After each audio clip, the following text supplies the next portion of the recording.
Hi viewers, welcome to our channel. ప్రస్తుతం మనతో పాటు సీనియర్ జర్నలిస్ట్ దాము భారత్ సార్ అన్న వారితో మాట్లాడు. నమస్కారం సార్. నమస్తే. సార్, కేసీఆర్ గారి పైన సిబిఐని ప్రయోగించబోతున్నారు అన్న వార్తలు అయితే వినిపిస్తున్నాయి సార్. అంటే సిబిఐతో పాటు ఈడీ కూడా వస్తుందని అంటున్నారు. మరి ఎవరు ప్రయోగించబోతున్నారు, ఏ కేసులో ఇరికించబోతున్నారు సార్? ఇప్పుడు మనం దేశంలో చూస్తుంటే బీజేపీకి వ్యతిరేకంగా ఉన్న రాష్ట్రాల్లో ముఖ్యమంత్రులను కూడా అరెస్టులు చేసి జైల్లో పెట్టించే ధోరణి కనబడుతుంది. గతంలో కూడా చూసాము. మన లాలూ ప్రసాద్ యాదవ్ దగ్గరను చూస్తున్నాము. అంతకుముందు జయలలిత, దాని తర్వాత శశికళ. ఇప్పుడు ఇక్కడ మన నిన్ననే చెప్పుకున్నాం మనం, జార్ఖండ్లో హేమంత్ సోరెన్ అతన్ని అరెస్ట్ చేశారు. తర్వాత ఢిల్లీలో ఉప ముఖ్యమంత్రి మనీష్ సిసోడియా అతను జైల్లో ఉన్నాడు. ఇప్పుడు ఈయన మీద కూడా దాదాపు 5 సార్లు ఇప్పటికీ ఈడీ నోటీసులు ఇచ్చింది, కేజ్రీవాల్ మీద కూడా. సో కేజ్రీవాల్ కూడా అరెస్ట్ అవుతాడని చెప్తున్నారు. సో ఈ కాంటెక్స్లో కేసీఆర్ మీద ఇప్పటివరకు ఎందుకు కేసులు పెట్టలేదంటే, ఇక్కడ కేసీఆర్ కాంగ్రెస్తో కొట్లాడుతున్నాడు కాబట్టి, కాంగ్రెస్ బీజేపీకి ప్రధాన ఎనిమి కాబట్టి కేసీఆర్ని స్పేర్ చేశారు. కానీ ఇప్పుడు స్ట్రాటజీ మారిందని చెప్తున్నారు. లేదంటే ఇంతకుముందే కవితను కూడా అరెస్ట్ చేసి ఉండేవాళ్ళు. కవిత ఈడీ కేసులో, లిక్కర్ కేసులో ఇరుక్కొని ఈడీ ఆమెకి అనేక సార్లు నోటీసులు ఇచ్చింది, అరెస్ట్ చేస్తారని కూడా అన్నారు. బట్ ఈడీ అంత అగ్రెసివ్గా కవిత విషయంలో వెళ్ళట్లేదు. ఇప్పుడు ప్లాన్ మారిందని చెప్తున్నారు. రేవంత్ రెడ్డికి మోడీనే సపోర్ట్ చేస్తున్నాడని చెప్తున్నారు. అందుకే రేవంత్ రెడ్డి ఇక్కడ అగ్రెసివ్గా వెళ్ళగలుగుతున్నాడంటే మోడీ గో అహెడ్ అన్న చెప్పాడు. అంటే మోడీ యొక్క తెలంగాణలో వాళ్ళ ప్రయారిటీస్ మారింది.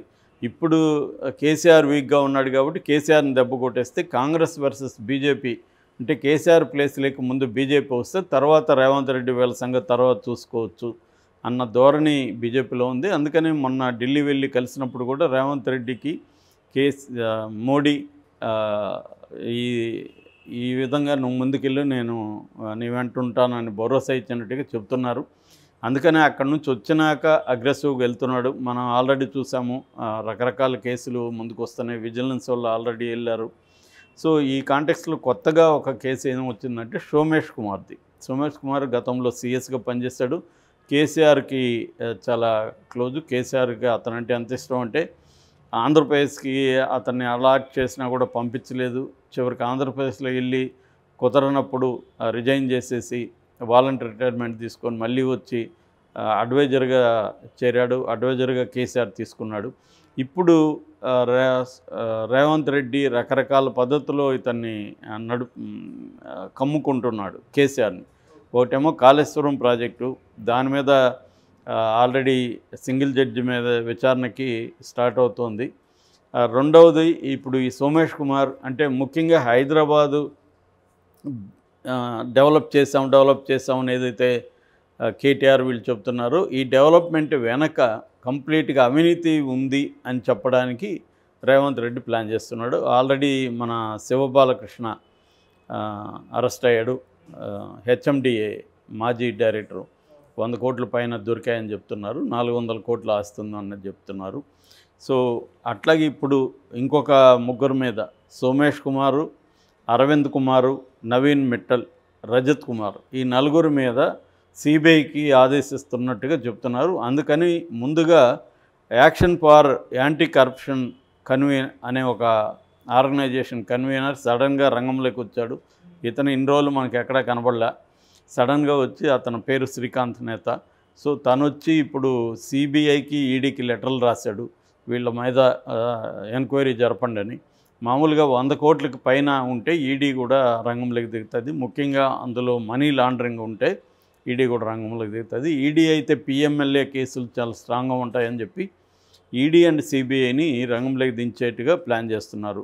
సో వీళ్ళ నలుగురు మీద ఈడీ, అంటే రేవంత్ రెడ్డి డైరెక్ట్గా అడిగినట్టు కాకుండా, అంటే కక్ష తీర్చుకుంటున్నట్టు కనబడకుండా రేవంత్ రెడ్డి పావులు కదుపుతున్నట్టు తెలుస్తుంది. ఎందుకంటే ఇప్పుడు మనకి ఆంధ్రప్రదేశ్లో చూస్తే జగన్ కక్ష తీర్చుకున్నట్టుగా కనబడుతుంది. కాబట్టి ఇక్కడ రేవంత్ రెడ్డి నేను చేయలేదు అన్నట్టుగా ఒక ఆర్గనైజేషన్ తరఫున ఒకటి పెట్టి తను ఇండైరెక్ట్గా చేద్దాం అనేది ఒక ప్లాన్తో వీళ్ళు వెళ్తున్నారు. ఎందుకంటే ఇక్కడ కేసీఆర్ మీడియా పెద్ద ఎత్తున కక్ష తీర్చుకుంటున్నాడు అనేది అంటారు కాబట్టి చాలా జాగ్రత్తగా రేవంత్ రెడ్డి వెళ్తున్నట్టుగా మనకు కనబడుతుంది. సో సోమేష్ కుమార్ ఆల్రెడీ మనం చెప్పుకున్నాము.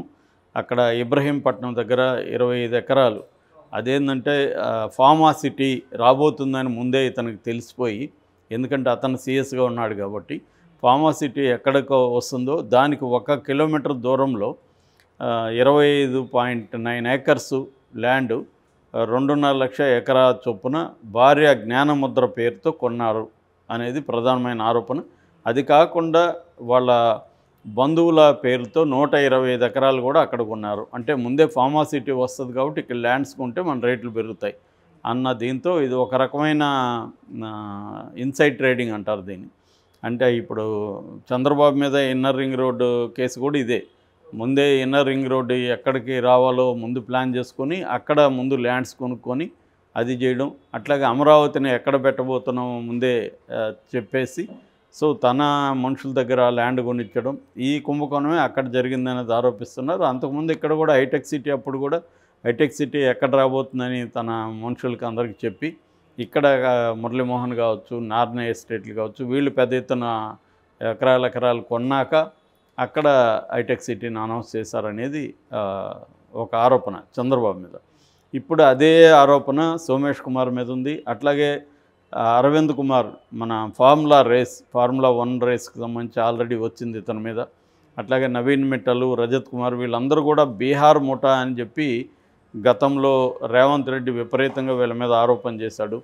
సో సోమేష్ కుమార్ నాయకత్వంలో ఒక బీహార్ గ్యాంగ్ ఇక్కడ దిగి అవినీతికి పెద్ద ఎత్తున పాల్పడుతుంది, మేము వస్తే సోమేష్ కుమార్ని 15 ఏళ్ళు జైల్లో పెట్టిస్తానని కూడా రేవంత్ రెడ్డి అప్పుడు మాట్లాడాడు. సో దానికి అనుగుణంగానే పావులు కదిపి సో ఈ మెల్లగా సిబిఐని ఈడీని రంగంలోకి దించి మెల్లగా కేసీఆర్ మీదకి వెళ్ళే విధంగా ప్లాన్ చేస్తున్నట్టు కనబడుతుంది. అంటే మనం త్వరలోనే కేసీఆర్ మీద సిబిఐ విచారణ స్టార్ట్ అయ్యే అవకాశం ఉంది.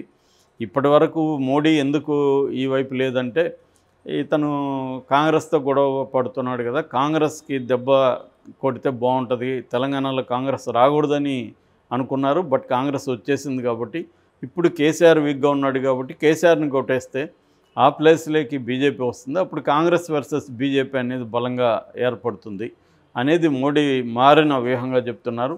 అందుకని ఈడీని మన సిబిఐని ఇక్కడ ప్రయోగించి కేసీఆర్ని దెబ్బ కొట్టగలిగితే ఎన్నికలకు ముందే ఈ లోక్సభ ఎన్నికల్లోనే బాగా వీక్ చేయగలిగితే ఆ ప్లేస్లోకి బీజేపీ రావచ్చు.